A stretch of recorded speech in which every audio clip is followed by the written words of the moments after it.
കഴിഞ്ഞ ദിവസം സുധിയുടെ ആദ്യ ഭാര്യ ഒരു ഇൻ്റർവ്യൂ കൊടുത്തിട്ടുണ്ടായിരുന്നു. ആ ഒരു ഇൻ്റർവ്യൂവിൽ കുറേയധികം കാര്യങ്ങൾ രേണു സുധിയെ പറ്റി പറയുന്നുണ്ടായിരുന്നു.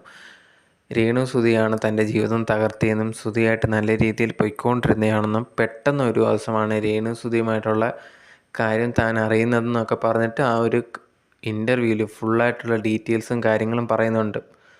രേണുവിനെ പറ്റി ആദ്യമായിട്ട് സുധിയെടുത്ത് ചോദിച്ച സമയത്ത് അതൊരു ആരാധികയാണെന്ന് ആണ് പറഞ്ഞത്. അതിനുശേഷം പേരൊക്കെ സേവ് ചെയ്തിരുന്നത് ദേവു എന്നൊക്കെയായിരുന്നു. ഒരു ദിവസം ദാനിയേൽ ഫോൺ എടുത്ത് നോക്കിയ സമയത്താണ് ഇവർ തമ്മിലുള്ള ചാറ്റ് കാണുന്നത്. ആ ഒരു ചാറ്റ് വളരെ മോശമായിട്ടുള്ള രീതിയിലായിരുന്നു. അതോടെയാണ് സുധി ചേട്ടൻ്റെ അടുത്ത് പോയി ചോദിച്ചത് ഇതെന്താണ് എന്ന് ചോദിച്ചു. അതിനുശേഷമാണ് പ്രശ്നങ്ങളും കാര്യങ്ങളും താനുമായിട്ട് വേർപിരിഞ്ഞത് എന്നുള്ളൊരു കാര്യമാണ് ഞാൻ അന്ന് സുധി ചേട്ടൻ്റെ അടുത്ത് പറഞ്ഞിട്ടുണ്ട്. ഇനി എൻ്റെ പേരൊന്നും ആരടുത്തും പറയാനൊന്നും തന്നെ പാടില്ല, അത് സുധി ചേട്ടൻ മരിക്കുന്നവരെ ചെയ്തിട്ടുണ്ട് എന്നുള്ളൊരു കാര്യം വീണ പറയുന്നുണ്ടായിരുന്നു. രേണു സുധിയാണ് തൻ്റെ ജീവിതം തകർത്തിയെന്ന് പ്രത്യേകിച്ച് ആ ഒരു ഇൻ്റർവ്യൂവിൽ ഓരോരോ കാര്യങ്ങൾ എടുത്ത് പറയുന്നുണ്ട്.